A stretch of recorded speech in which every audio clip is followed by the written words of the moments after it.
A showdown with Quan CH, the gate escape, dealing with Maggie, and closing out floor 5 with a bang. Or maybe a swirl. A swirl bang. A swirl bang? Yeah. I didn't really think that one out. I guess it was more of a swirl. Hello, crawlers, and welcome to episode 17 of our Dungeon Crawler Carl podcast. We are on the very last portion of our coverage of Book 4, The Gate of the Feral Gods. We are covering chapters 31 through the end of the book. We're very excited to do it with you guys. I'm Grant. I'm John. And I'm Martin. And you're Rubio. Okay. I was actually having a discussion with someone earlier today. Oh, no. And it was like, John or Rubio? I was like, Rubio. They're interchangeable. They're interchangeable. He's not John. People call me my first name when there's nobody else around, but if there's any other person around, there's a good chance there's another John around. So Rubio works in that situation. I don't think I ever hear anyone else in public call you John. Oh, okay. But Really? But fair enough. I guess you do, actually. I think I do. Yeah. Did you say John? Yeah. Anyway, Rubio here and Martin and I are excited to be back. We are discussing, like I said, chapter 31 through the end. And that means that we're going to be moving on after this episode to book number 5. That is The Butcher's Masquerade. Ooh. And you haven't started any of that because we haven't bought the book for you. Right. Which prevents you from reading ahead. And after this book, I definitely would have. So this is good.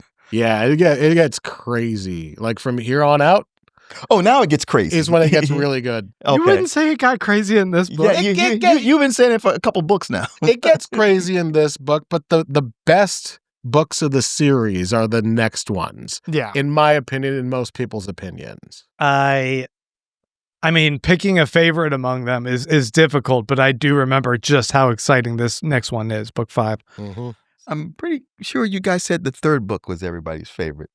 Until we got to the fourth book, and then you said a lot of people say this is their favorite. Well, the third book is kind of a split. People either really love it or people really hate it. And I think it's got some of the best sequences in the series, like the one with Katya on the train. Like that. Yeah. There's a lot of like great moments to that book. But it's got all the train stuff. It has all the train stuff. And this one is also a whole lot of fun, but it's also kind of uneven. But holy crap, where we left off, like this ending, genius. Yeah, because there's stuff I was saying at the end of the last one that really came to fruition in the very next few pages. Yeah. Well, this leads us to have to give you guys a bit of a homework assignment for when we return for book 5. And that also points out that we have to say we're actually going to take not 1, but 2 weeks off from talking about the books.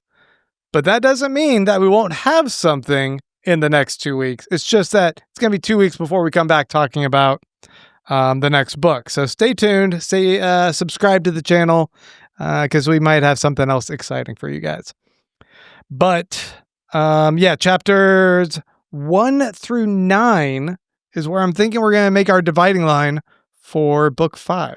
Really? 9 chapters?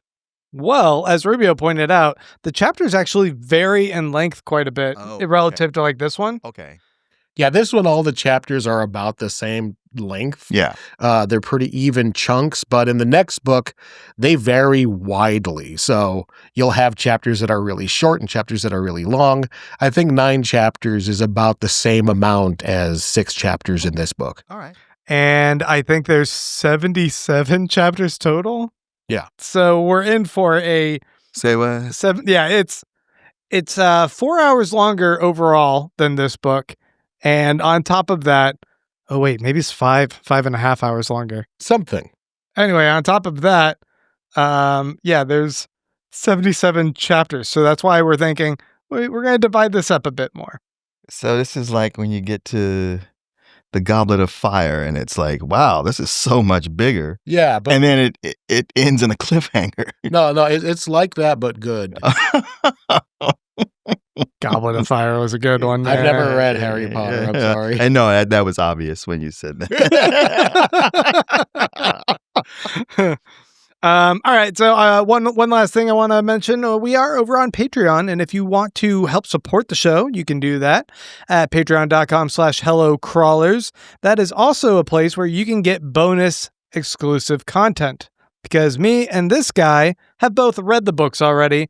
Martin has not read the books. So he's your point of view for, everything being fresh. Sure. In the series. Yeah, and on this show, on the main show, we talk freely about spoilers up until where we are in the story. And on the deep crawl, we could spoil things across the entire series. We go nutty. We dive into weird theories and stuff that's going on that encompasses up through book 7, the current release. Although you know stuff going through book 8 because of the online chapters. Yeah, I haven't read that yet. Yeah, the Patreon. I'm scared. Matt Dinneman's Patreon, he's releasing chapters as they are completed, and he's up to like 12 or 13. You know what really frightens me about it? What's that? Reading in my own head, in my own voices. Uh-huh. I'm so used to it being Jeff Hayes's. Uh-huh. I don't want to hear it in my own voices. I don't know how I'll do a Carl. He's going to talk like this. Well, no, you already have you've got a pattern. You know what Carl sounds like. Yeah, but I know I'll troll myself in my own head and I'll make him sound like a young Victorian sickly boy. He'll be like that berries and cream chap. You will not break me. Why am I doing this to myself? I don't know. All right, let's go ahead and dive in with chapter 31. So we left off with a showdown brewing between Quan CH and Carl because Quan wanted to kill this giant god puppy, Orthus, for the loot.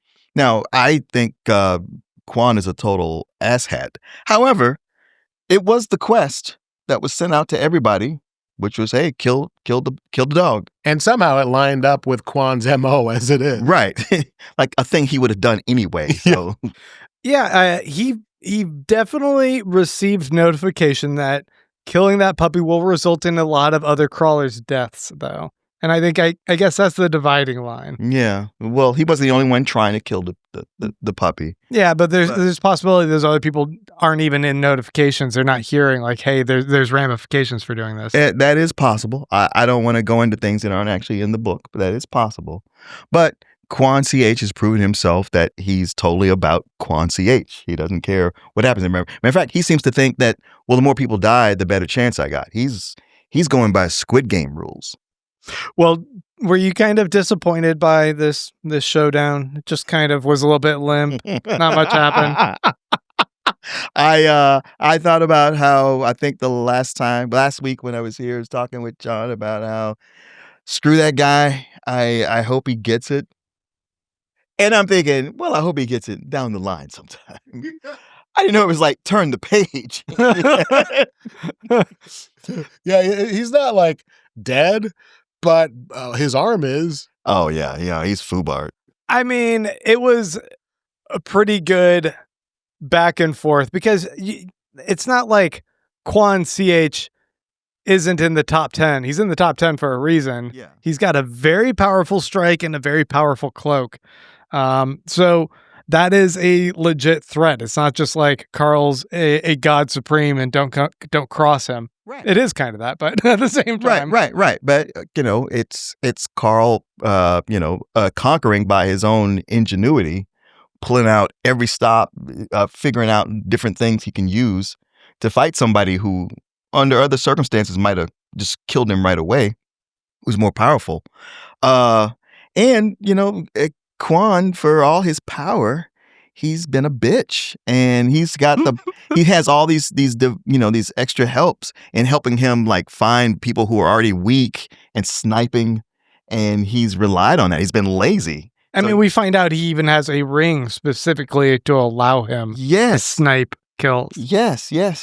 It says if the game or the AI has tapped into his psyche to know what he's all about and has preyed upon his base nature. Bringing out the worst in each person. Mm-hmm. Well, I also think that it's kind of established early on that the things that you are proficient at and the classes that you choose and all those other things will have an effect on what's offered to you later. Yeah, So true. some of the stuff that he's done early, following his pattern of behavior, he gets kind of rewarded to become stronger at that thing. Yeah, so maybe not rewarding your worst impulses and worst behavior, but just, making you as deadly as you can with what skill set you're most qualified for. Yeah.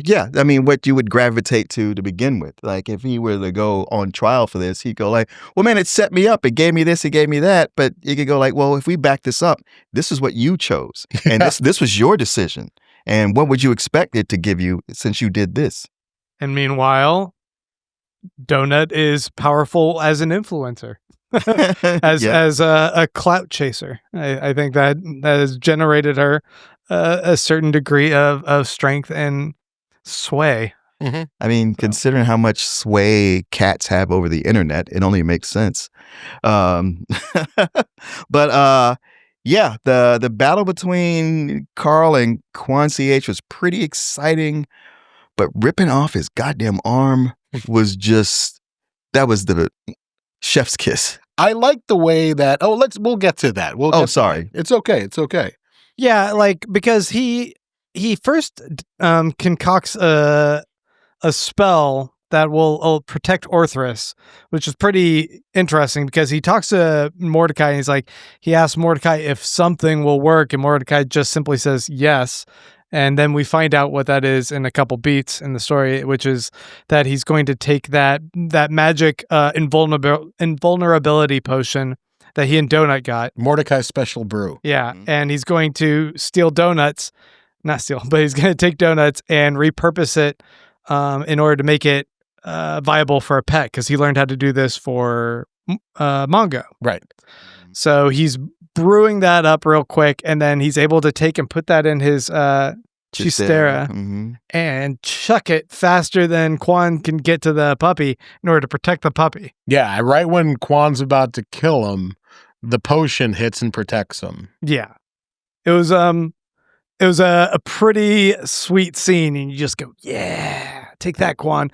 But then what ensues is a knockdown, drag-out brawl between the two. His teeth are getting knocked out. And Carl is just brutalizing the guy, and he wants to kill him. So, if your arm gets chopped off, it doesn't grow back. But if your teeth get knocked out, do teeth come back? I don't think so. That's a good question. Because he heals himself right after it happens.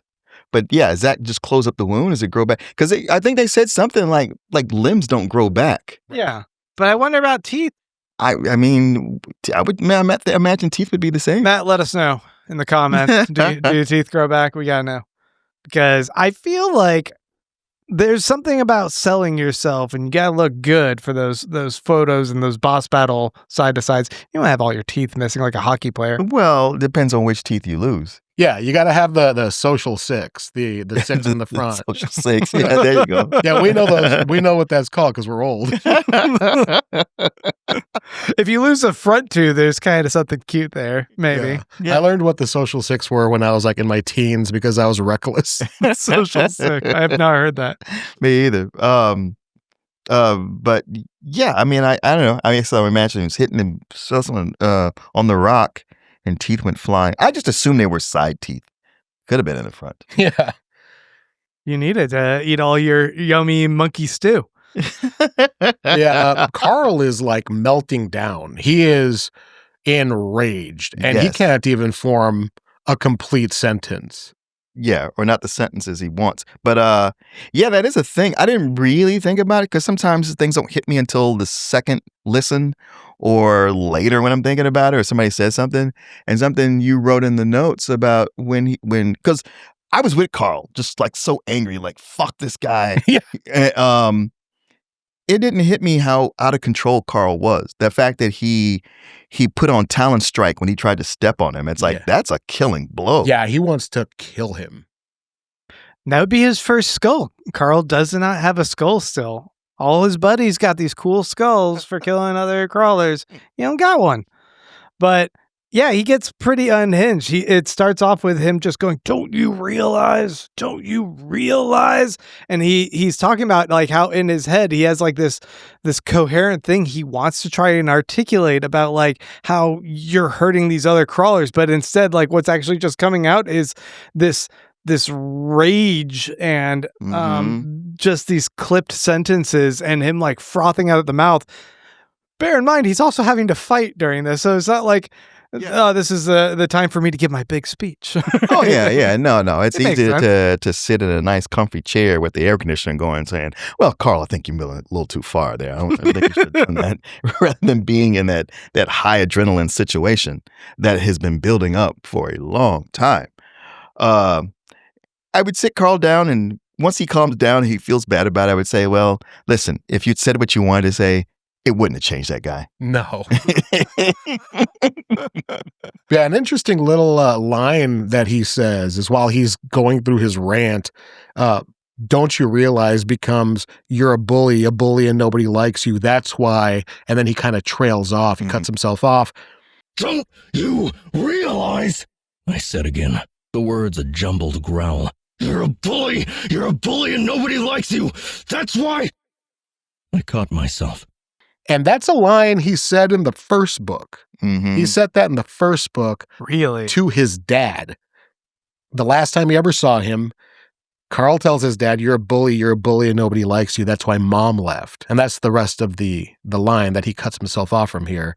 And his dad in that scene in the flashback in book 1 responds, I don't need you to like me, but you will respect me.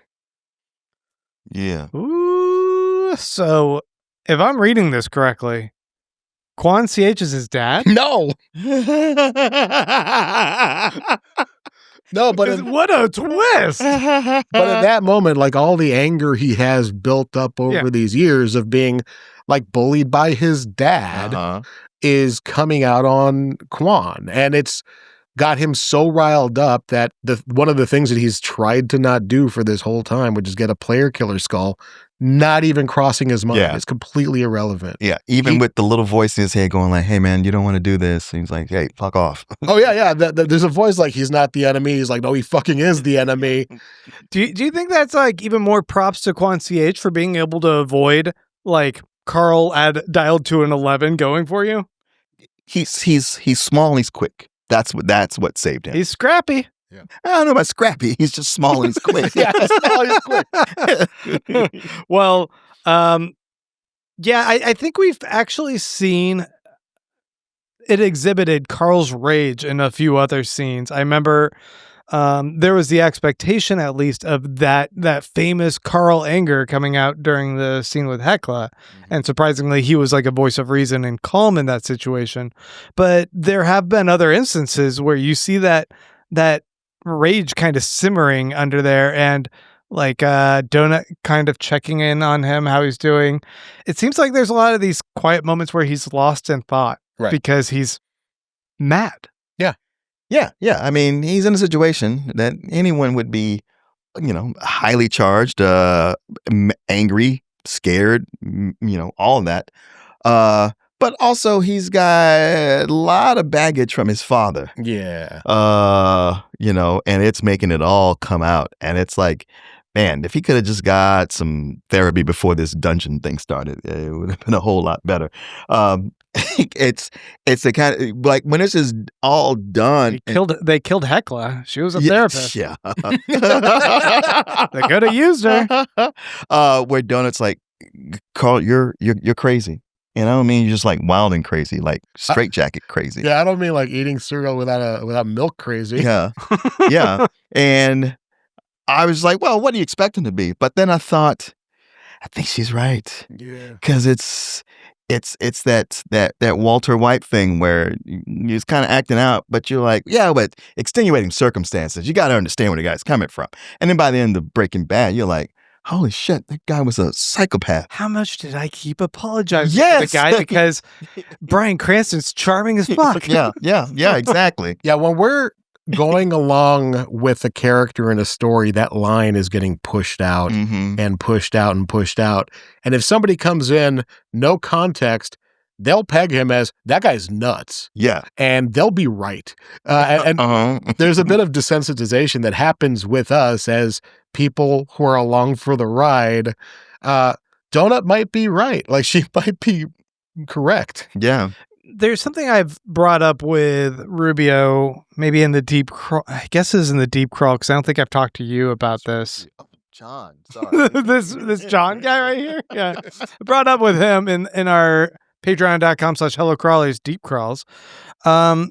This idea that could the dungeon exist in some way as like a metaphor for a method of processing and confronting your trauma? And I guess I wanted to ask okay, you're like, that's dumb. No, I just thought you were about to do a thing that we always ask you not to do. No, I was not going to compare it to a greatest show of all time, The Leftovers. Leftovers is great as well. I just want to give that one a shout out. You're just constantly disappointing. Well, after that series finale of Lost, I didn't want to touch The Leftovers. I was like, I'm not a battered wife. You're not going to do this to me again. So good. Yeah, but what do you make of this idea that it could also exist as this means of processing trauma? That would put a benevolent spin on the dungeon, and it seems to be anything but that. Okay, that's fair. Yeah. I don't know if it's benevolence or if it's forced confrontation. I mean, anything good that comes out of it seems to be an unintended byproduct. I just feel like, I guess it's just character drama, but you see people having to confront their conflicts from the past. You see Katya having to confront Hekla and the girls backstabbing her, and how that related to her life before coming down to the dungeon and how she felt like neglected. Carl and his sense of betrayal, and him like now opening himself back up to other people. I just think there's a lot of these themes, and I guess that's any story, good storytelling. People can't confront their demons, but there's something about like the dungeon and its layers, and you going deeper both within yourself and he just read Dante's Inferno. All right, I'll drop it. I'll leave it. You know what? I might have entertained this. Sorry, I don't want to make it sound like, all right, Grant, I'll humor you. But wow. but no, I may have spent some time, like I said, exploring this. If not for what happens, some things that happen later in the book. Okay. All right. Well, let's move on then. Well, I think we need to address one thing that happened in this chapter, which is Carl worships Empress. Oh, right. Does that happen right at the end of this same chapter? It kind of happens during. It happens when they're still fighting in the air. Yeah, like it's what Carl realizes he has to do to save himself and get Empress to see the dog. Yeah, finally. He's got to worship Empress so that he can use the celestial grenade he has to summon Empress to stop Quan, and then that brings Empress over to the dog, and they both blink away. So cool. Yeah, it's like it's this one thing that fulfills kind of like a dangling thread, like little Chekhov's gun. Yeah, a little Chekhov's celestial grenade that happened. Like, how's this going to get used? It gets used here, and it like solves a couple of different things at the same time. Yeah, it does a lot of things. It's a lot of work, and especially when it's been told, like, oh, don't ever summon a god, don't worship anybody, right? And he goes, damned his soul to Empress. Yeah, but he's like, I have to go with the nuclear option, and just him saying that, I was like, yeah, I know what that feels like. Like, this is the last thing I want to do, but that's the last thing I can do. It's the only thing that's going to work, and we've seen Carl get out of situations, so there's hope that it won't go as badly. But man, there's a lot of writers on this. I think like once I was hearing the description of Empress in a bit later, and what his penance is, his like he has to do bloodletting like once a day or something like that. I was like, well, at least this god kind of feels in line with Carl's anger. He's aligned himself with someone who seems a little bit Oh, yeah. simpatico. Yeah. He could have been like some weird elf squirrel god or something. I don't know. You know what it is? Like all these things that get listed that he has to do, we don't feel anxious about it because Carl doesn't get anxious about it. Mm. Like if he had been like, oh, holy shit, how do I do this? But he's like, yeah, okay. All right, I can do that. Yeah. Okay, this thing, well, we'll see what happens later, but okay. But the fact that he's okay with it for the He's most chill. part. We're chill. Yeah, we're chill. I know some people who get anxious about having to take the trash out once a week. You know? Yeah. And there's a whole list of stuff he's got to do that seems a little bit more difficult than that. Oh, do you have it listed? Yeah, I've got everything listed there. Yes. Let's It's hear a it. long list. Yeah, go for it. What do we got? The rules for the adherents of Emberus: don't harm fellow worshippers of Emberus, offer a drop of blood at an Emberus temple at least once a day. Wait, what? If no temple has appeared for 30 hours, you can use the shrine in your personal space. Give Oh, five. she said. Yeah, you have to like drop 5% of your looted gold into the shrine. Don't own or wield any magical gear blessed by the god Helic. Successfully complete all church quests. Those are the rules. God, dodge church quests. Oh no, that one is kind of scary right there. Yeah. Like whatever you got planned, like, sorry, you got to go on a church quest. Yeah. And what if there's people he wants to kill and they just worship Emberus as well? You mean Helic? Oh, no, that's Oh, right. Emberus. Yeah, Emberus. Yeah, Emberus, you're yeah. right. Yeah, he can't harm his fellow worshippers of Emberus. Right. That's a conflict because Yeah. he likes killing some certain people. Right. And Helic is actually Emberus's brother, Right. who he suspects maybe had a hand in killing his son. Oh yeah, because then he ends up getting that extra. He gets a couple quests. The one was you wrote it here. He gets a boon granted for reuniting him with Orthus, plus 25% Constitution for 30 hours. That seems pretty sweet. He's pretty beefed up for the last 30 hours here. And then his new quest is find out who killed his son Gayron and why. Complete before exiting the 18th floor, or receive a smite. So you can still get smited after defeating the entire dungeon in the 18th floor? Yeah, and we've heard a couple of examples of smites. Somebody had mentioned that they got some a god made them blind permanently as a smite. Like smites are no joke. Can you imagine he ends up winning? He wins the dungeon. He beats the 18th level. And he's like, I hope I didn't forget anything. And he's walking out and, he just gets smited right at the end. That'd be dumb. And then the second new quest is kill my twin brother Helic before you reach the 12th floor. Before you reach the 12th floor. That sounds crazy. Or receive a smite. Killing a god may have unintended consequences for all crawlers. Reward is a celestial god box. That's a pretty big deal, but kill a god before the 12th level where you should be leveled up enough that you can at least exist around gods and hide, I guess, from them. Mm-hmm. I don't even know. That's insane. That's a rough one. Maybe he'll walk it back. He'll be like, you know what, Carl, you're pretty cool. Don't even worry about that. Yeah, I've got a church quest. It's a plate sale. It's a barbecue plate sale. We're gonna raise money. Fish fry. We're doing a fish fry. I'm seeing him prove that Helic wasn't the one who killed Emberus' son. That could be good. Because he's good. Oh, and like, actually, your brother's like a really good dude. Go get a beer with him. It wasn't him. He was set up. If he reunites them, it's like an HGTV episode or something. It's gonna be all wholesome. I mean, that's the kind of storylines that these people want. Yeah. No, they want death. Oh, you know what? They want blood. Speaking of Emberus, just driving over here, re-listening to it, and he talked about how he becomes, once he's summoned, he's a floating head.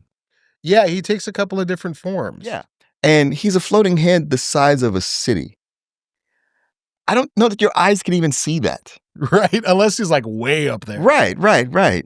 But then, distance and you don't have a good sense of size, sense of scale. Yeah, because like I can see a city circumference-wise, but not height-wise. Is mega city? Like how big is I don't know. how high- I don't know, because you like Godzilla stomps through Tokyo, but he's not bigger than Tokyo. Right. He's a This pretty is- big dude. And this is just, and it's just a head. It's driving over here. I was kind of close by your house, and I'm looking up, and I was like, Austin is not even a big city. So something bigger than this? Oh, Independence Day. The spaceship is the size of a city. Yeah. And that you can't see, you can't tell because it's just covering the whole sky. Right. I imagine you'd just be kind of looking for a while at like this building, going, "What is that?" Only to realize it's like a single rod inside the iris of his eye. You're like, "Oh my god, is that what I'm seeing?" No, you guys are right. Fuck this book. I'm not saying that. It's just visually trying to put this together. And it's not just like, you're just seeing a corner of it and knowing it's a head, but it's actually talking to you. Incomprehensible. Right. Too big. Okay, so we get a cool entry from Justice Light at the beginning of chapter 32. Well, cool. Maybe it's a little sad. He's talking about regretting killing this NPC shopkeeper, and that he said he felt like the shopkeeper had something he needed, but insulted him. And Justice Light, he's a bird person. Can't insult them. They have thin skin. No, they're all real like proud people, and Just like Mordecai, a little bit too proud and a little bit too rough. but yeah, his particular group of bird people don't like they don't take insults very well, and he lashed out and he killed this guy, and ends up regretting it for a long time. It's interesting though. Like within his anecdote, it's like he's like, it messed up us being able to get supplies, and it hurt our team. But there wasn't like a regret of like, you're killing the NPC, which I feel is different from the perspective that Carl seems to be coming from. He does say killing of these innocents must be kept to a minimum. So he does acknowledge that Their innocence. he killed an innocent, and he also, I think he was going through like all the things that, The stages. well, the stuff that resulted negatively because of him killing. It wasn't just that I took the life of an innocent being, but it was also like, hey, there were also repercussions for my entire team and for the stuff that we had to ended up getting done on the floor. So, yeah. Carl gets some sweet tattoos from pledging allegiance to Helic, or Embrus rather. Yeah. They're suns on the backs of his hands. It feels very emo, actually. Or I was looking for it in your art here. Yeah, no, you can't see them there, but it's like a Sublime album cover. Yeah. Although it's like one has just triangle rays coming around the sun, and the other has them slightly squiggly, and I'm like, what is that about? I have no idea. Well, sun god, I guess. It's rays. It's just different types of rays from a sun god. It's just sun god shit. Yeah, it's just sun god shit. Fair enough. It made me think of like, oh, now I gotta like unpack symbology and like what the deeper meaning could be here.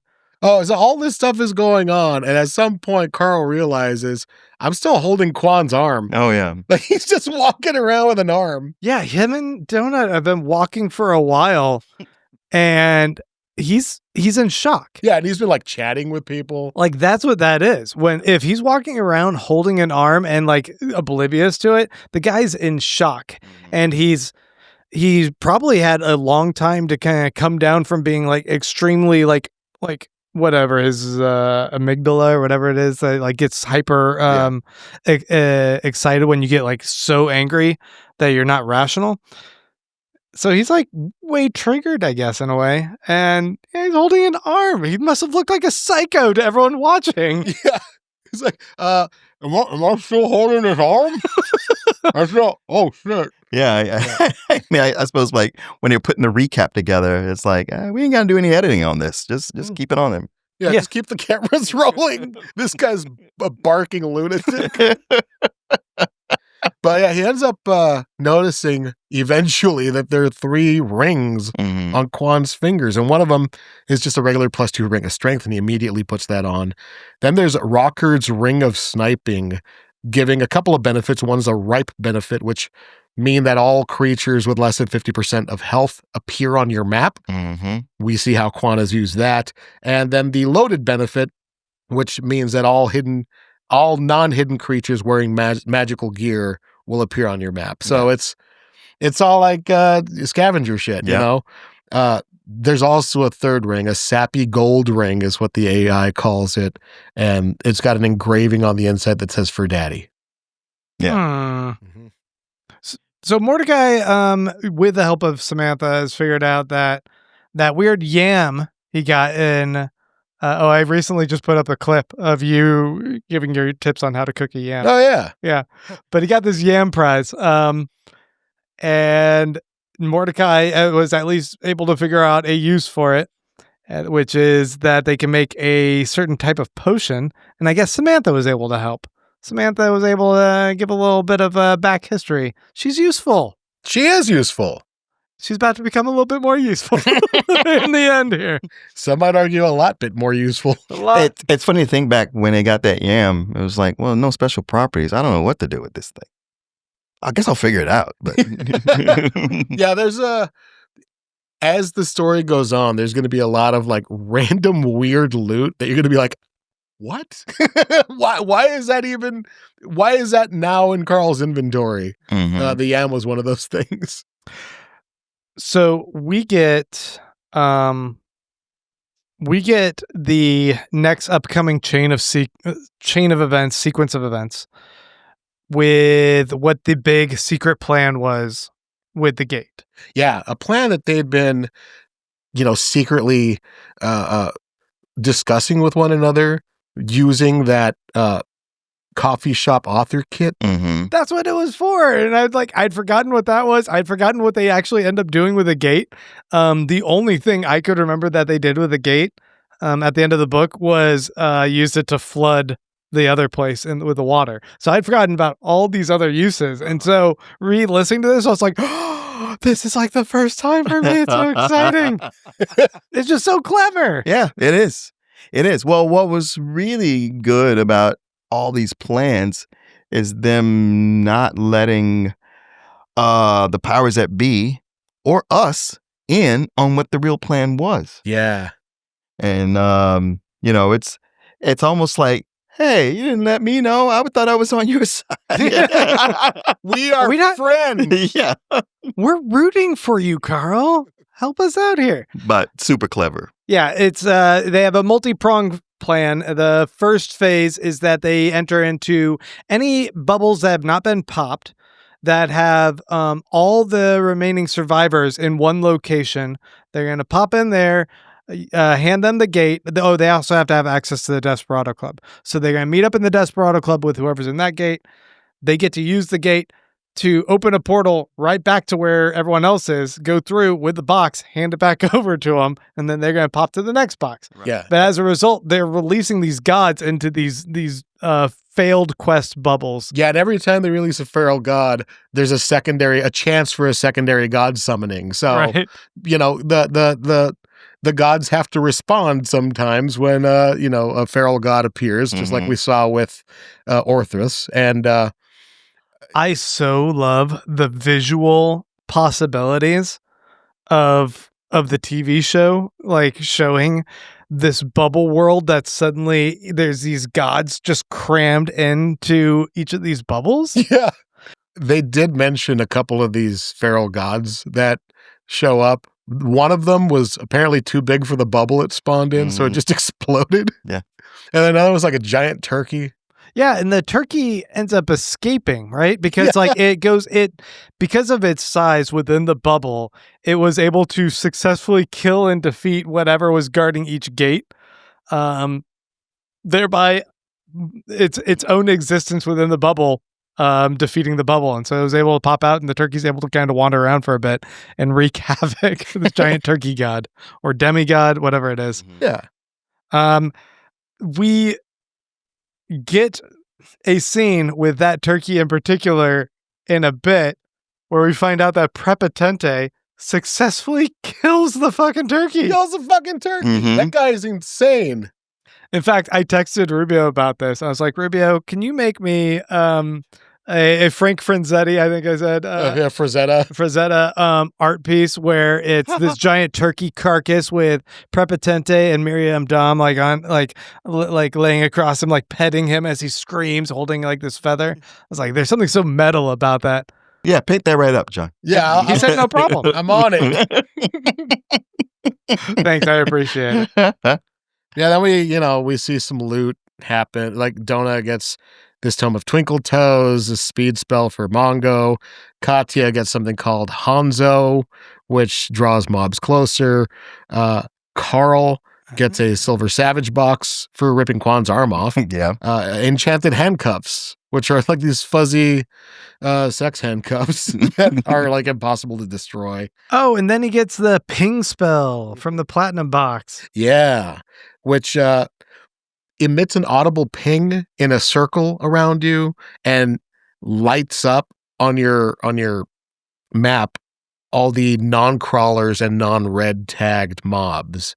And they can hear the ping, like it's if you don't care about them knowing that somebody's watching them, but they can't tell where it's coming from. They'll hear it, but they won't know where it's coming from. It's like Omar whistling in The Wire. You know Omar's coming. Yes. You better run. But yeah, Carl notes like, oh, this is going to work on elites and hunters on the next floor. Ooh. Yeah, and all about getting those hunters. And that's all about like setting a scene that's exciting for us. And we got to the part, a little jumping in my head, where they reunite with Crocodile guy. Oh, Florin. Not yet. Okay. That does happen pretty soon, but right now it's like, oh, they're going to execute their plan, which does ultimately result in Florin being one of the bubbles they go into and rescue. I think he was the sole survivor of his bubble. Yeah. Yeah, everybody had counted him out because he wasn't the sole survivor. Like when he got there, everybody was already dead. Yeah, he was the only one in his own bubble. So pretty easy for him to be a phase 1 applicant, I think. He cleared 3 quadrants on his own without any help. Yeah, I mean, that's why he was also in the top 10. He's another dangerous force, like, which makes me think like he's able to do 3 quadrants on his own. Carl and Donut, like, it felt like they struggled even just to get to that subterranean with one. the team. They struggled. Yeah. Were they in one of the hardest bubbles then? I don't know. I mean, maybe having a top 10 person makes your bubble even more difficult. I don't know, man. I'd rather think of it in terms of Florin is just really fucking badass. Yeah. Other than he had an easy bubble. Yeah, him being Australian, I was like, oh, he's like a Crocodile Dundee who's a real crocodile. It's the dream. But I gotta say that the scene where they reunite, I teared up on that. Yeah, because he starts talking about Ifechi. Yeah. And how she died. He had no hope. He was like completely lost. Yeah. But then he met up with Ellie and Imani. Now, meeting up with them, with Carl's team, it's like, it kind of gave him his life back. Yeah. He's like, I heard stories about a guy and his cat saving people. And I realized that there are more people that are like Geffy. And it kind of lit my fire again. That was great. Yeah. It was whatever. Yeah, it's fine, I guess. No, I felt it too. I also have feelings. Yeah. Okay. I was feeling it, and I thought it was a good scene. It makes me want to see more of that character. You only get this little glimpse, and his interaction is kind of beautiful with Carl, and I think it's nice that Carl and Donut doesn't need it. It's dangerous, I think, when Donut gets validation, but I think it's important when Carl gets it. Yeah.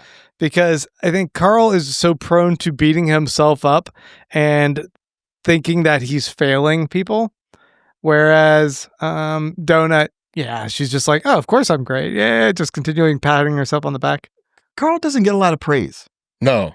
I mean, all he went through with his father, the way B treated him. Donut loves him, but she's constantly sniping at him.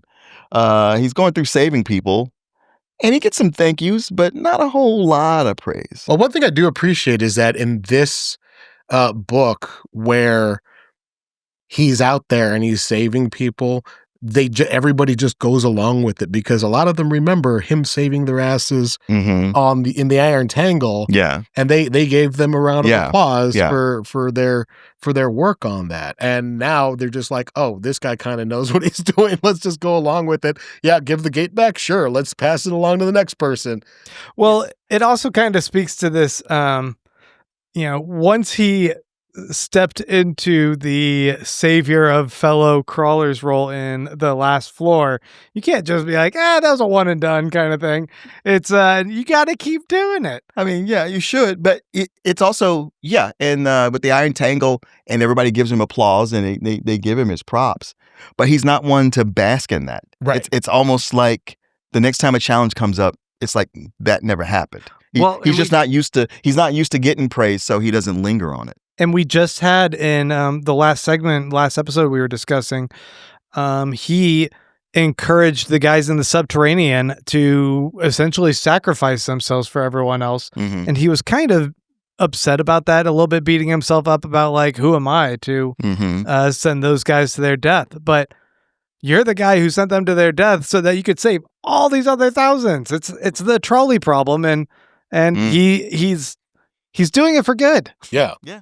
I imagine it's one of those, if you give the other crawlers agency, knowing that their sacrifice is going to save other people do that because they're all in this like almost no-win situation anyway. Right. And if their death can have a meaning that other people survive, that's powerful. And Carl's kind of giving people that hope. I want to talk about Priestley. Okay. Cookbook author Priestley, he leaves a 14th edition entry in the cookbook. It's about Loracos, and this is about stuff that's coming up in faction wars on the, what floor is that? 9th floor? 10th floor? 9th floor? It was 9. 9th floor. Do you think that all of the other cookbook authors are named after 90210 characters? Yes. This is a little theory of mine. Yeah, that'd be great. But he's talking about Loracos, and he's just moved by the beauty and the culture of it, and talking about how there's like theater districts and museums, and he's going to watch a play there. Can you imagine, like, there's a play I can watch in this place, but there's also like weapons dealers and mercs for hire, and he knows that this is just like this construct that's going to be destroyed during faction wars. And what's it all for? Like, I don't even understand any of this. And I know like NPCs are like real people and they have wants and everything's kind of working on its own. And he just kind of wonders what the point is. And he's got like all this flowery language about it. And it's actually a really interesting like shift of tone in the prose that feels a little bit more like meaningful and it's got some gravitas to it. And he also wonders how it's going to affect him to see all of this destroyed. And how, whether or not he's actually going to be able to handle that. Yeah, it seems like the cookbook authors are wide and varied. You have some that are romantics like this guy. You have some that are maybe a little bit more nihilist. Some that just want to play Pac-Man. Like they're all kind of coming from different areas. I mean, Carl is definitely fueled by like, I want to load you guys up with as much information because I'm angry. Yeah. And there's others that are just kind of a little bit more crafty or vigilant. So there's not one individual thing that like ties them all together, aside from all of them are fighting the good fight and will take and use this book for that purpose. So I like that this kind of band of brothers of the cookbook, they aren't all just a single archetype. Sure. And this Priestley it seems a departure from Carl. I can't imagine Carl romanticizing the city of Loracos. No, he's like, I'm gonna fucking eat your ear off. Yeah. I'm taking all this down. I'm destroying all of it. And it's like, Priestley, be in the game, but not of the game. Yeah, but I guess that hitting that breaking point can kind of come for different people. Like there was the talk that Maggie Mai, we're going to get to Maggie Mai again here in a second, but she brought up this idea of having to face her children in later levels, and she doesn't want to have to do that. And that can be such a breaking point for her. The stress we see with Bobby DJ, was that who it was? Yeah. In the Subterranean, where he's trying to save these other people and he hits his breaking point. And then it's just seeing the destruction of something beautiful for Priestley, and that's his breaking point. Maybe we'll see Carl get broken at some point.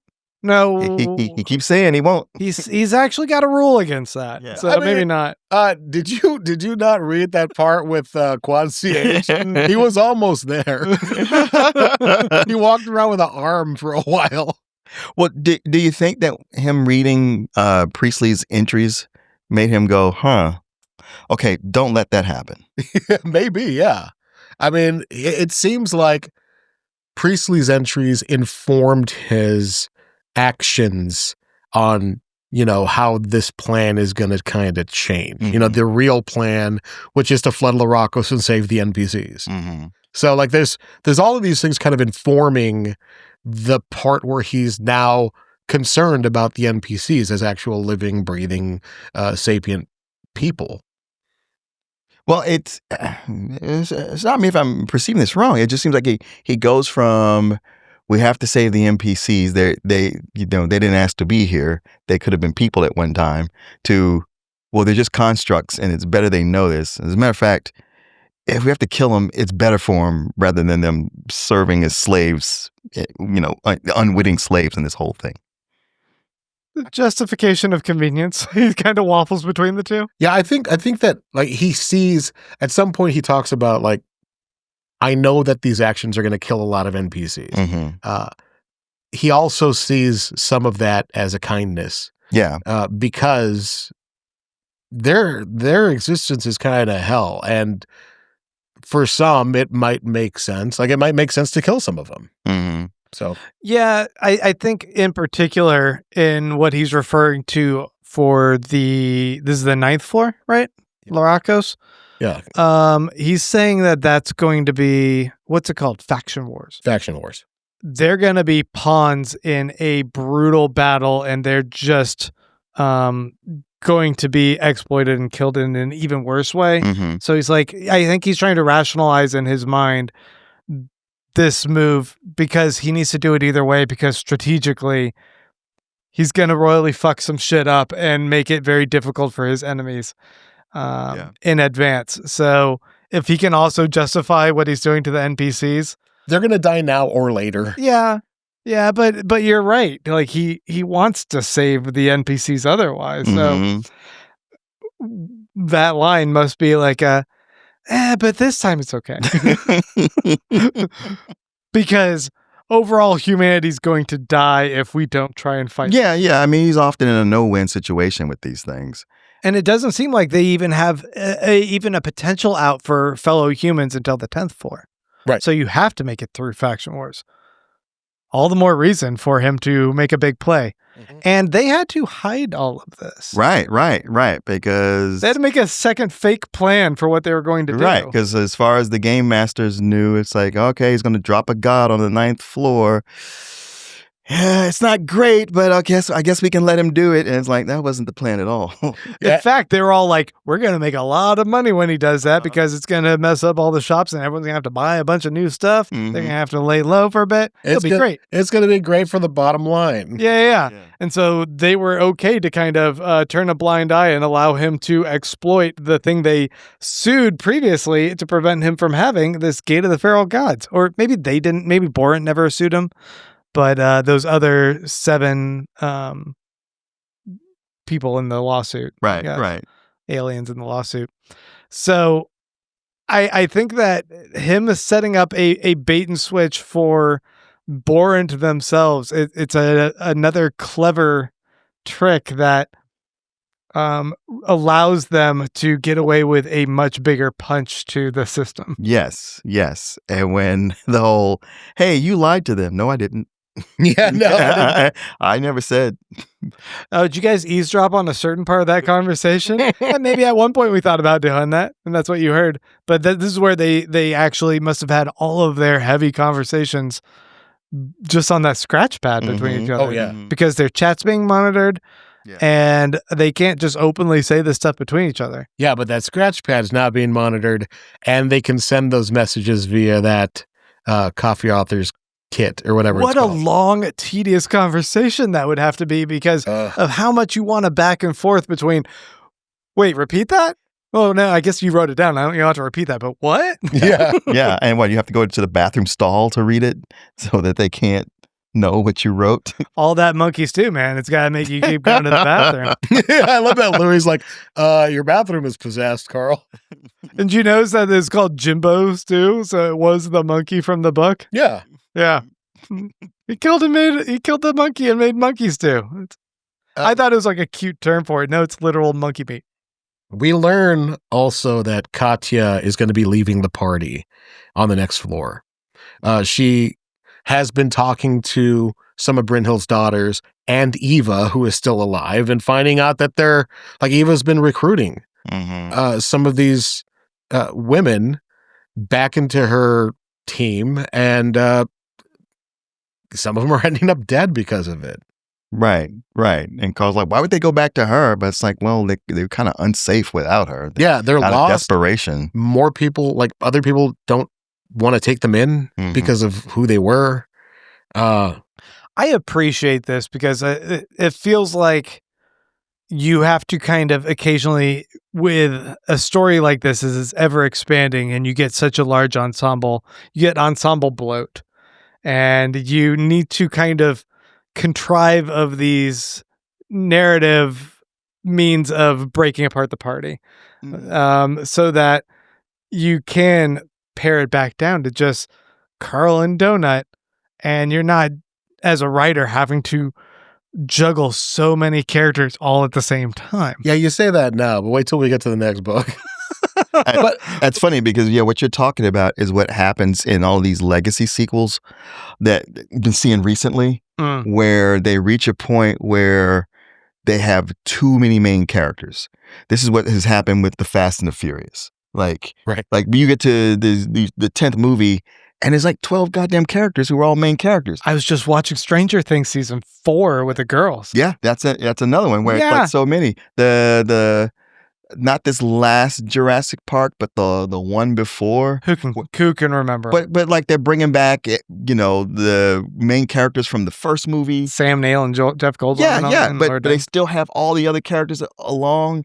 So then it's like 12 of them all together in the park, all doing this, holding off dinosaurs. It's like, this is ridiculous. And by having so many main characters, like none of these main characters are going to die. So there's no tension whatsoever. Right. So breaking people off. It's funny because back before I was talking to you guys, and I was like, I smell a noble sacrifice coming from Katya, and you made it look like, I don't know. And I was like, this whole book I've been like, okay, when's she gonna die? When's she gonna die? You read too much into my I don't know. Yeah. When I say I don't know, it's more of I don't want to say one way or the other. I know what you're saying. I know, but you smiled when you said it, and I was like, oh, it's I coming. have a shit-eating grin. That's what my mom says. What am I supposed to do about that? I do appreciate that this makes sense for Katya's character. It does. Though. Like she's kind of coming into her own. She's gained confidence. She's gained a lot of strength and power. And her impulse is to help these women that helped her. Yeah, she feels a responsibility, a debt to them. So it does perfectly make sense to pull her in that direction.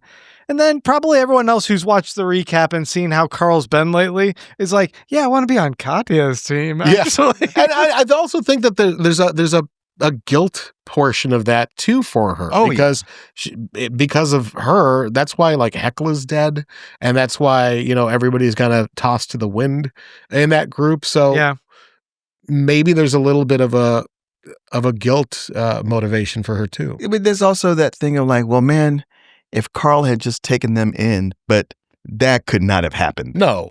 I love when he's like, we can't ever actually work together, and I'm really sad about that. He says that to the fairy mom and her 2 daughters, like, we can't because you guys tried to kill me. You'll never trust me. I'll never trust you. Yeah, that was Silpha. Silpha, she's dead now. Like Yeah. she and her daughters are all dead because they hooked back up with Eva, and Eva fucking put them through the ringer.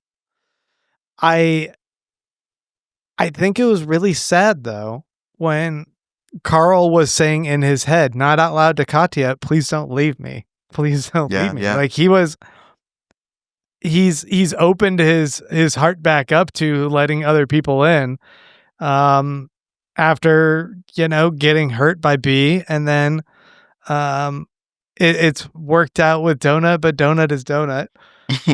So Katya, like him having that relationship with Katya matters, and her leaving him while he's in this situation and like not being there in the day-to-day sucks. And I love that to this point, it hasn't become like a romantic relationship. Yeah. It's always like a peer situation rather than like, oh, we have like, we're shipping each other. I love her. Or it is so refreshing that isn't a plot point in this book series. Yeah. It would not be appropriate in the situation they're in. Right. Carl, even if you just like think about one person, let's say Carl, he is wrecked, like emotionally wrecked. There's there can't be a sex drive in that guy. Oh my God. Every other book would crowbar it in though. Any other author would crowbar it in. I feel like we see it all the time. It, like you say it's inappropriate, but it wouldn't stop any other author. No, yeah, you're right. Sells. You're right. Yeah, any other author would.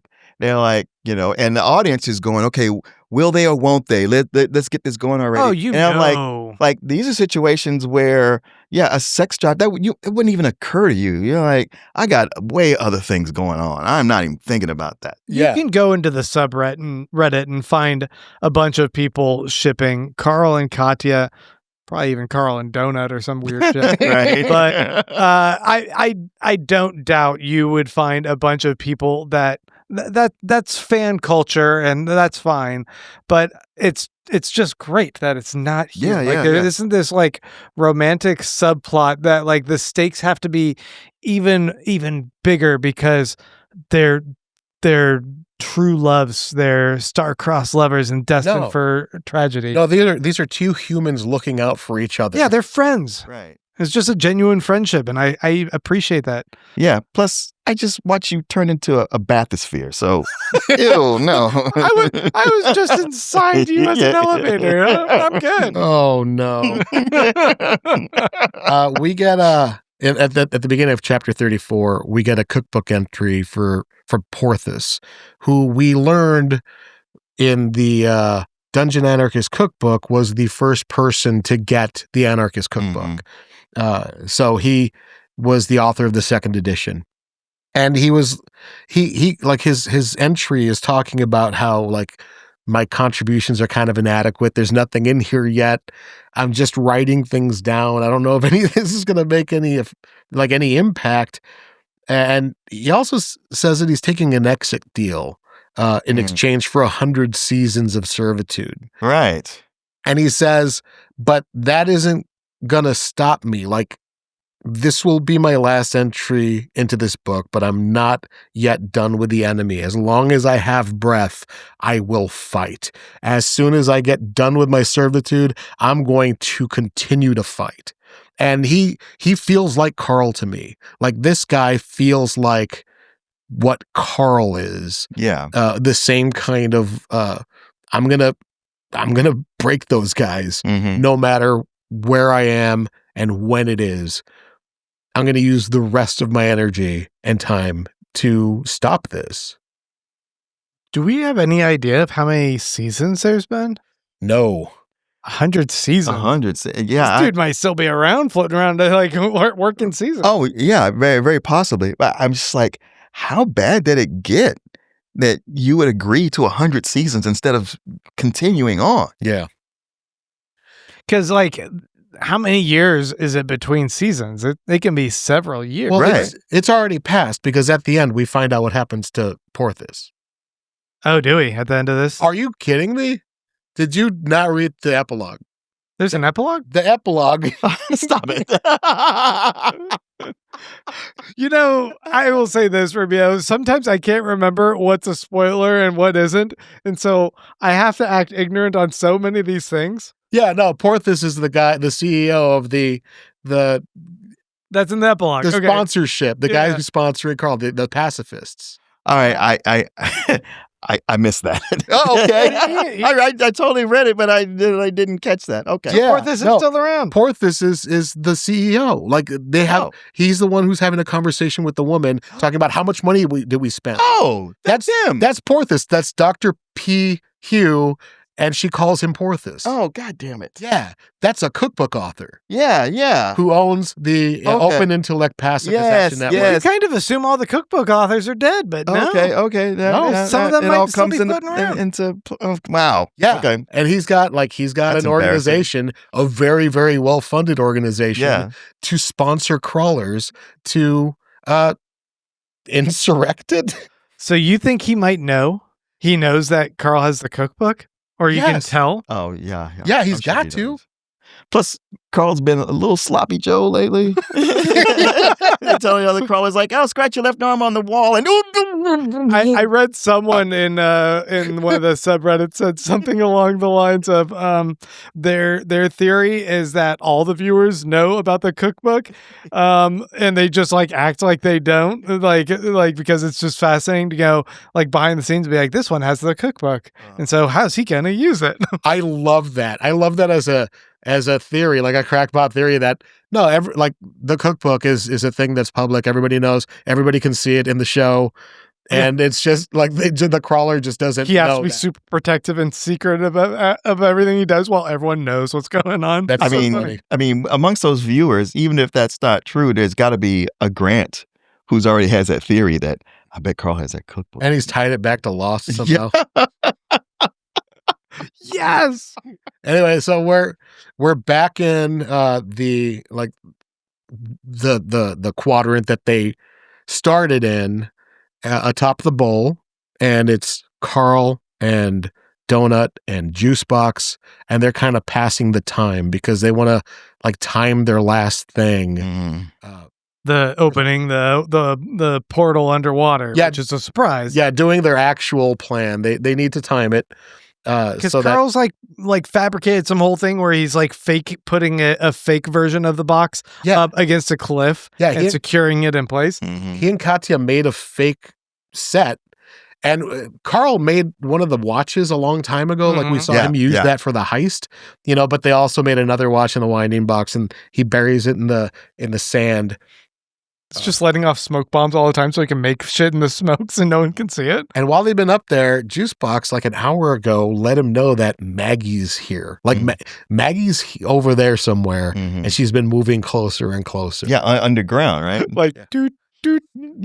Look, we see you. This is it's like my kid hiding under the rug when we're playing hide and seek. I see where you are. This is not a good hiding spot. Get up, Maggie. The confrontation with Maggie, it just feels like Carl's so comfortable holding all the cards. He's like, I know how this is going to play out. I have something that will stop you. You can't really stop me. And this is where she goes into the whole thing of like, it's a matter of, do I want to continue this crawl? Do I want to face having to like kill my kids? But at the same time, I have to do what I have to do. I have these caprids telling me I got to do this shit. And so there he kind of gets a reveal like that. Who is this? Yeah. I'll have you know, I cut out the part where you said caprids in our last episode. So that wasn't a spoiler for Perfect. Thank you. Yeah. So I think we only talk about Captain America and shit like that. So I mean, so Carl has a potion that allows him to phase through rock. Yeah. And he baits her into attacking and then takes the potion, phases through, and snatches the worm out of the brain. So cool. But not quick enough that it can't start crawling into him. Yeah. So the worm, she right up starts his arm. going up through his arm, and he has to take some other thing. The worm is called, I mean, it's a fucking infiltrator, right? Like that's the type of worm Do what to do. is an infiltrator. Mhm. So it's going to infiltrate.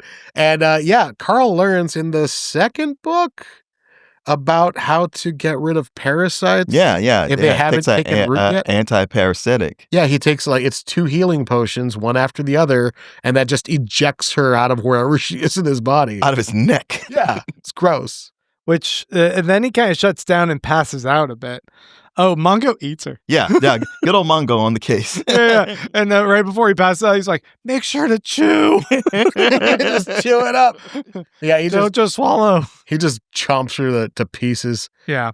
We also I just realized that we skipped over the part where where Slit gets summoned. It was a whole thing. That was a whole thing. It was a whole thing. Yeah, so another god gets summoned and is tearing across the bubble world to their bubble 543.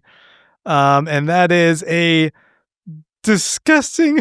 I mean, the name is so unfortunate as well. It's a demigod named Slit. It's a family name. Her sister's Gash. Yep. Yeah. And she looks like a uncircumcised penis with a few strands of hair. Yeah. She looks like one of the twins from Nothing But Trouble. like a Mad Balls or something. Yeah. So she's coming to kill Samantha. So Samantha, the demigod, has also resulted. Was it because she popped out? She came that outside. Slit manifested? No. Slit manifested because they used the gate in Imani's bubble to get somebody. I forget exactly what, but when they brought Samantha out, that's what summoned the secondary god, which was Samantha's mother, Mhm. which is a much larger god that picked Slit up and tore her in half. Wait, was that the snake with a head of Woody Harrelson? That was another couple of gods. There was a gorilla. Okay. Gorilla fighting a Woody Harrelson head snake. There's a whole section. Okay. Whatever. These guys are so Junji Ito. Well, what's extra fascinating is in that moment when this god is racing toward their bubble, it could mean death for Carl and crew before they're able to pull off their big special final move with the gate. Yeah. And he gets an emergency platinum box from his sponsors, the Open Pacifist Network, which you're saying is headed by Porthos. Porthos, yeah. And it's got a modified chistera that's perfectly fitted, that it could hold something like a sex doll head in it. Yeah, it's an attachment for a Chaucera that is the perfect size to fling a sex doll head at a god. with the bonus that when he unequips it, the head reappears. Yeah. Right. So Comes back. he can throw her and then unequip, and the head's right back. So he doesn't lose Samantha. He has a way of tossing her away and then just reclaiming her. So many applications I can think of. Yeah, once this was all done, I was like, I'm curious as to how he's going to use this in the future. To buy beer runs. Go get me a beer. There's also, my frisbee's in the tree. You said you wanted to get out and go on adventures. Yeah, get me the remote control. Yeah, so I guess that's all we need to really cover there. Right. They execute their final plan, which is a little bit of them having to scramble because Katya's like, I've already deployed it. It's going now, when Carl kind of wakes up. And so he has to turn to Juicebox and go, oh shit, hey Juicebox, here's a quick download of what's going on actually. The plan has changed. Sorry. You gotta go and turn it into a bird, fly over there, turn it into a shark, and swim down and go hop through this gate really quick. I'm sorry. Gonna keep my end of the plan. I wish Go. I wish I had a good cool name for it, like Leatherface or whatever, but we're talking about bird shark down fast. Bird shark, just bird shark it. Just bird shark down. And Juicebox is clutch as ever. She just takes off and does it. And so Katya has activated the gate underwater. It's open and it's sucking water and shooting it straight out into the center, essentially, of Loracos, this like funnel shaped center of this city, Of the 9th floor. Mhm. filling it up with water and sharks and jellyfish And bombs. and bombs, so that it's just going to really like mess stuff up for at least a few of the levels, like where all the merchant stores are. Mhm. And my question is, how does she turn off and recover the box?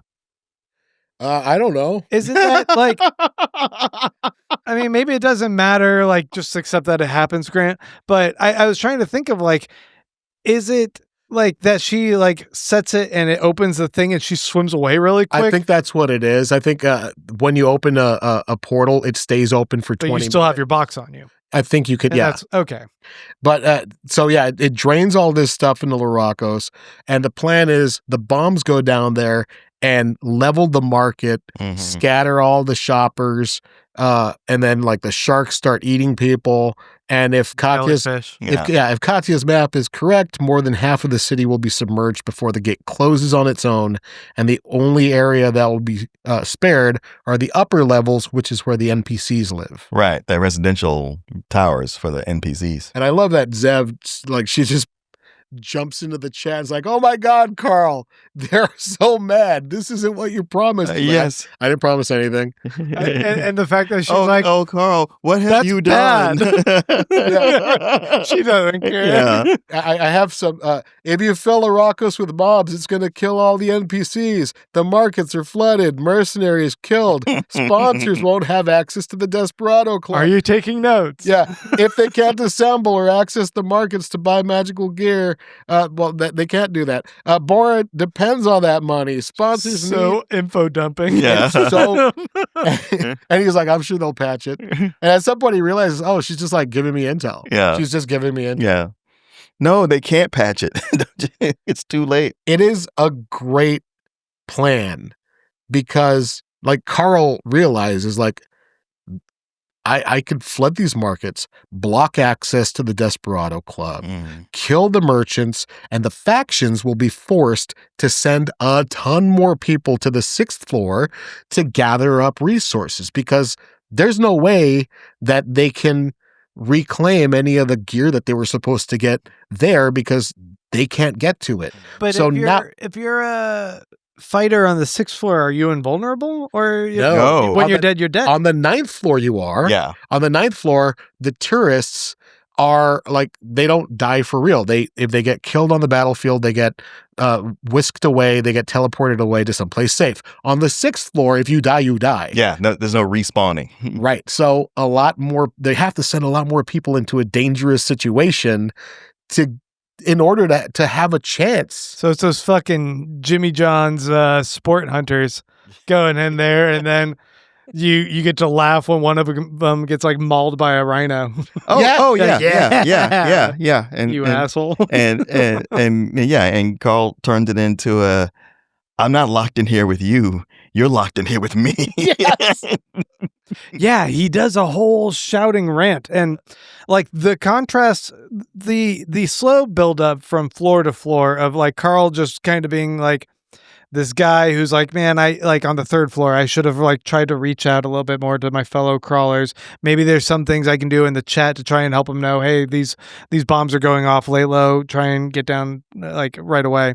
Then the 4th floor, you see this growth in character where he's like, actually, I can try and like communicate with everyone and we could send trains and that might be able to save some people. To him being a full-on man of action, hey, we have a course of action. We're all going to mobilize and save as many people in the other bubbles as we can. Mm-hmm.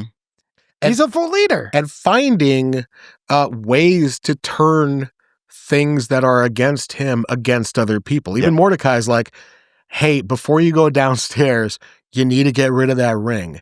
You need to get rid of that ring. Like I told you, they're going to fucking come after you. And then he actually takes the ring off and looks up and starts yelling, hey, if you want this, you come and get it. No, better yet, I'm going to fucking find you, you pieces of shit. And it is just such an incredible moment, like a turning point in this series where he is fully mobilized against the bad guy. Like he is like, fully juiced up into this. Like, I'm gonna kill every motherfucking one. He's no longer just a victim. He's actively kind of turning it toward them, and he's a threat to them as well. And he's shown himself to be wild and crazy enough to where someone would be like, geez, I don't know if I want to do this.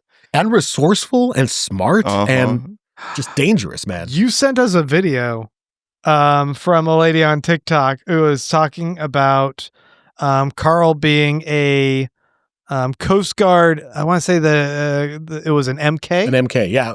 My partner sent me this video, and she's like, "You should watch this." Yeah, and I'll put a little clip of it up here because you guys should follow along. She's great, but it explains a lot. Yeah, she's talking about like what's so fascinating about the Coast Guard MK is that this type of person is extremely resourceful because they have to be. There's budget cuts. Coast Guard is often a neglected wing of the armed forces, and you have to be able to adapt all the time to patching something up or making something work when you don't have the necessary tools. And you have to have like deep understandings of different systems and how to think around corners in order to fix them or break them or... Right. So Carl's like an electrician, but he's like an overall like adaptable handyman who just knows how to like handle these different situations. It's like an engineer position. There was this show, I watched it a bit during the... The moment you mention the show, his eyes start to vibrate. No, not that show. There's this show that I watched a bit during the pandemic when we were all shut in called The Colony. And it's this kind of survivor reality show. And you had like a doctor and you had an engineer and like these different jobs. It was the person who was just the handyman engineer who was the most adept at survival. That person was like making the water filtration system for everyone and then patching up rooms so everyone had a place to sleep and like fixing everything and making like a food system so that they could have replenishable food. Whereas like the doctor's like, hey, I'm here if anyone gets like a hangnail or something. It was just so impressive, like what that type of person does. So when you're in the zombie apocalypse, find yourself that person, the handyman engineer. So this... Don't find me. That whole rant comes after Carl said, I know that there, like he was talking to Zev and he's like, I know that there are going to be repercussions, but before they like accelerate me or throw me into the garbage or whatever, just let them see what happens next. Right. They're going to make so much money. Like their ratings are going to go crazy once they see what I'm going to do next. And then he's like, come after me, motherfucker. Like it's just so cool. And he's right. Like he's going to make them so much money with this. I mean, who's going to not watch the show after that? That's wild. It's wild. But on top of that, he still followed through with messing up the markets. So all those people are going to pour their resources into getting other people, like relocating them. More money still is going to pour into Borant. And Carl's a money-making machine. With Donut on his side, there was actually a lack of Donut in these last few chapters too.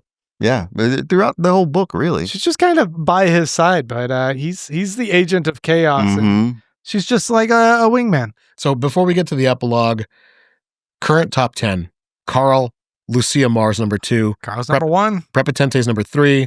Number 4 is Donut. And then Dimitri and Maxim Popov. Number 6, Miriam Dom. 7, Ellie McGibb. 8, Bogdan Rowe. Who's that? Yeah. 9, Eva Sigrid. Scary. She's on the top 10. And 10 is Quan CH. Yeah, he's dropped. But Eva's on the top 10. That's scary. We haven't heard much about the Popovs or this Bogdan Rowe. I want to know a little bit more about them as well. I just want to see some of the others as well. Yeah. And then we get an epilogue. And it's a beefy epilogue. It's kind of long. In fact, we had discussed a little bit the idea of us doing a listen along with you. Then we decided to not do that. It might be fun to do a listen along, a live, like where you haven't read it yet.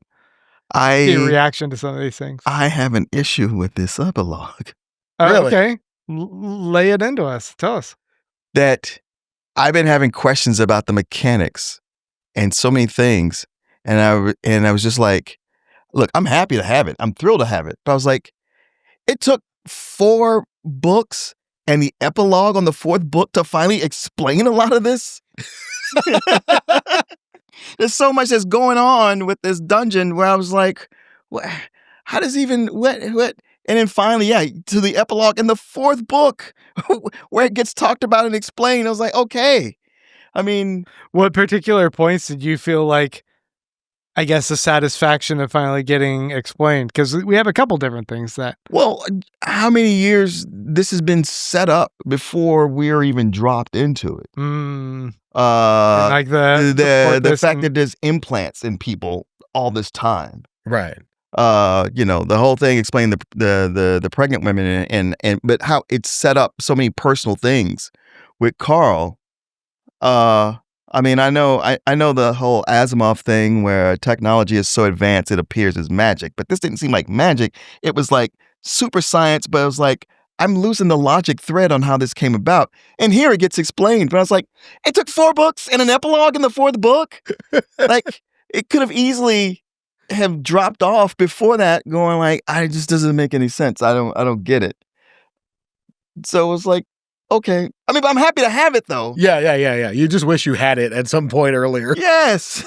It's just funny because I'm like, oh, that's cool that we also get that versus like, oh, I needed that sooner. Yes. Well, we get a couple different things. One, we already kind of discussed a little bit, but an unnamed woman's talking to Dr. Porthos Hugh or Dr. P. Hugh. Yeah, she calls him Hugh. She calls him Porthos in the conversation. Smells atrocious. Yeah, apparently. right. We all heard your joke. Okay. About they're spending a lot of money and thinking that Carl might not be the right horse to back. And at this point, this Dr. Porthos is like, look, the amount of money we've spent, there's no turning back. We're betting everything on this guy. But also, the more he's on doing crazy stuff, the more people kind of sign on to the cause. Yeah. He's like, listen, perfect candidate, maybe not, but he's doing us a lot of good right now. Yeah. Well, the next part we get is a scene of a couple aliens, Genrick and Sadir. They're on Earth illegally. They're kind of bounty hunters, essentially, looking for a particular cat. That cat turns out to be Gravy Boat, a.k.a. Ferdinand. A.k.a. Donuts Love. Donuts Love. Interesting. Yeah, they're trying to capture this cat. And they're scouring through Portland, and this is where we get revealed what's going on with the different classes of people. There's the Collected. Mm-hmm. Those are the people who died during transformation that got flattened. Right. There are the Crawlers. That's Carl and anyone who entered into the dungeon.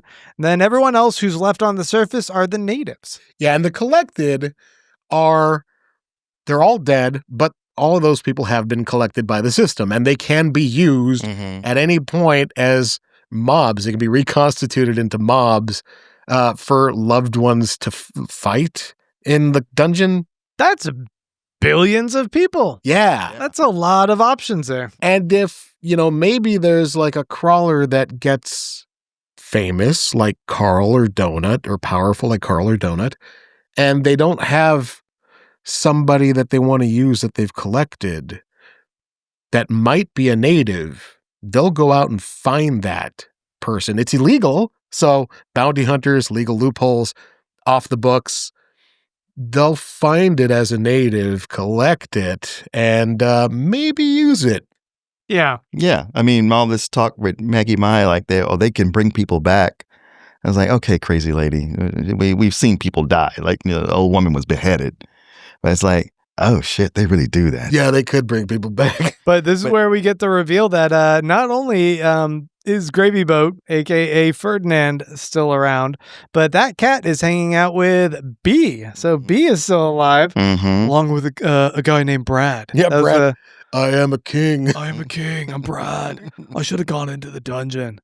He's a great airhead, at least how he's voiced by Jeff in the book. Well, I just love that he feels like he got over on Carl by being with B, but he's also sick of her shit. It sucks. It's like, I won. Yeah. Oh, wait, did I win? He's just constantly annoyed by her. Yeah.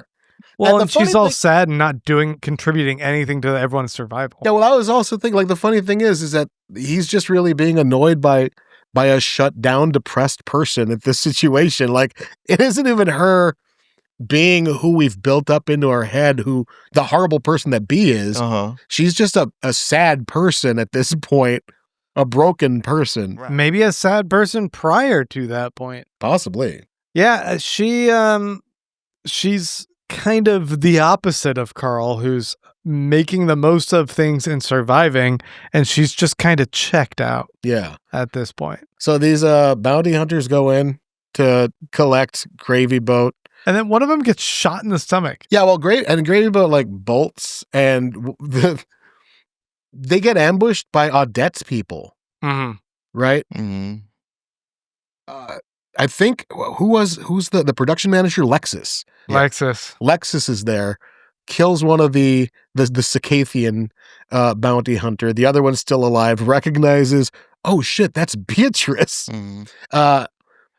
She kills Brad. That seems like a missed opportunity. Well, she shoots Brad in the stomach, and he's like, oh, he's gonna bleed out. Audette gets called by Lexus, and she's like, make it look like they fought over the cat. Let that guy die. We'll pay off the surviving bounty hunter. Like, I'll buy his warrant or whatever, and then we'll take Beatrice, put the cat in a cube, and I'll have it sent to Bourne. Like, one of the security guards will take it up and collect on the bounty. But we'll keep Beatrice, and we have a better use for her than selling her to Bourne. Right. So it's like, all right, so now we have a third player, and we see, we've been warned about Audette, even though she's been helping this whole time. But, what's her plan in all this? One of her big drivers is money and her show. Right. And what the hell is going to, make more money happen than having Beatrice show up? Show up on ambush Carl That donut on a show. Honestly, like when I went through this the first time, I was like, oh God, like it's going to be like one of those reality show Maury Povich situations where like, here's your long lost mother or whatever. Well, I mean, did you expect that we would see B again? You know what? I felt foolish that I didn't, because there's been so many hints at that. And we're 4 books in. Yeah. Before you get it in an epilogue. Mm-hmm. Yeah, as I've stated earlier. To be fair, a lot of the really good parts in the books have been in the epilogue. Like, it's always been, here's a weird thing in a green room with Audette, or like, just random crazy reveal happens in an epilogue. Well, very exciting to see that she's returned, and Gravy Boat. Whatever that will be. This is something kind of off, but when those bounty hunters came in, they make you guys think of Lilo and Stitch at all? Kind of, Yes. yeah. Okay. Yeah. Yes, it very much felt like that. Yeah, okay. All right, I think that's actually where we're going to wrap up for book 4. Oof. We did it. It was long. We took 6 episodes to crawl through this and cover this whole book, and I imagine that book 5 will take a bit longer. Right. Sorry, Martin. Well, at least they're enjoyable. Well, we want to thank all of you guys for joining us. Just a reminder that we will be back in 2 weeks, not next week, not the week after. 2 weeks. Wait, is that right? That's a third week. We're going to take 2 weekends. We'll be back in 3 weeks. Right. We'll be back in 3 weeks. There's going to be 2 weekends before we are back covering book 5. Ooh. That's what I wanted to point out. Ooh. And when we do come back for the coverage of The Butcher's Masquerade, book 5, we're going to be covering chapters 1 through 9. So that is your homework. We want to thank all of you who have tuned in and shared this episode and joined in the comments. We love reading them, love engaging with you guys. We also want to thank our supporters over at patreon.com/hellocrawlers. In particular, our crawlers, including Andrew Kogan, Aldo Necco, Curran, Odin's Eye, Chris, Christian Castanon, Chris Andre, Chris Dandry, I'm sorry. Francisco Otero, Gilbert Sanchez, Jillian, Noel Mead, Ryan, and Ryan. Thank all of you for your support. Thank you. Yeah, thanks. And now we move on to a little segment called Death Watch Extreme Dungeon Mayhem.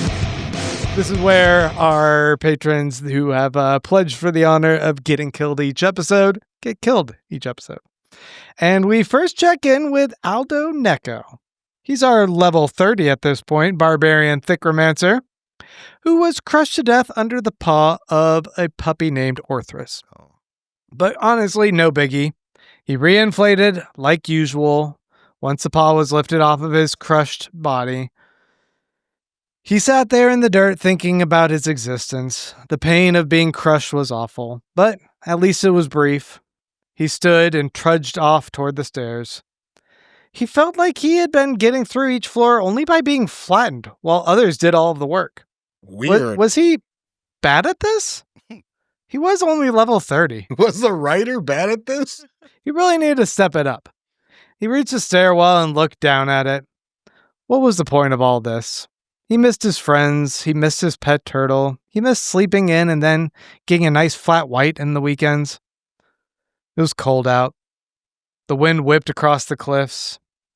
He pulled out and equipped his favorite vintage 1990s Tasmanian Devil Starter jacket.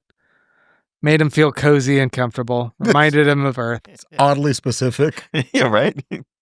He looked down at the stairwell and just questioned whether or not even to venture further. Suddenly a boulder fell and crushed his body down into that stairwell, making that decision for him. Oh, wow. He died. Hate when Through that a happens. crushing. He got crushed into the next floor. Into the next floor. Meanwhile, Andy Kogan, a level 29 trash panda dumpster diver, looked out from his purple balloon. He'd been trapped for hours being dragged along by this creepy little girl. He tried a few times to talk to the woman with a chainsaw for a hand in the other balloon, but the bouncing around of the balloons made it impossible. He was tired. But then again, was he? Not physically, he supposed, nor hungry. He just was. Currently, they were hiding behind a rock, while the girl was monitoring the stairwell a ways away. They'd been here for hours. The wind had pushed his balloon again, and he was able to peek out around the rock and catch another glimpse of the stairwell. This time, he spied a large barbarian standing over the stairwell. He wore what looked like, oh, is that a vintage 1990s Looney Tunes starter jacket? What was that barbarian doing? Why wasn't he going in? Then he watched this little girl lob a blue balloon high up in the cliffs. He heard the faintest, and then suddenly a boulder fell onto the barbarian, No. crushing him. Oh, that was the thickromancer. The girl raced to the stairwell, lobbing a red balloon with the green bear inside of it at the blockading boulder, and it exploded away. The girl stopped at the entrance and saw nothing. No body, no nothing. She let out a growl of frustration, and then just stomped into the stairwell, balloons in tow. Oh, so that's how he's getting there. He's just, Yeah, he's just dragged along. wow. You ever tried to lob a balloon? They turn into lead balloons. They do? Well, that was what I kind of indicated on the first one. Okay. Okay. Oh, that's right. I love you being like, the physics don't check out. Yeah. Balloons don't lob. All right, and finally, we're going to check in with Curran, our level 26 Elven boy band manager who was facing down a killer stream of puppy piss. He was like, oh no, what am I going to do? So he clicked his new edition high tops and activated his You Can't Stand the Rain spell and generated a force field for 30 seconds against all liquid base attacks. He was able to barrel roll away and escape. Man, he was sick of this. He had to get out of this world and make it to the level 5. So he made a run for the staircase. And he was almost there when suddenly the world turned into fire. He looked up. Was that like a city-sized head of a burning guy? It was unfathomably huge. You couldn't understand what he was seeing. Oh, my. And as his body burned, he fell into the stairwell. Oh, there wasn't even a thing that got him in there. He just burned and He fell burned in. into. I don't know. Did he die? Did he make it to the next floor? We'll see in 3 weeks. And folks, that's it. That's it for the episode. Thank you guys for checking everything out. Once again, we'll remind you that your homework assignment is Book 5, chapters 1 through 9. Through the end of 9. Through the end of 9. And until then, get out there and read, read, read.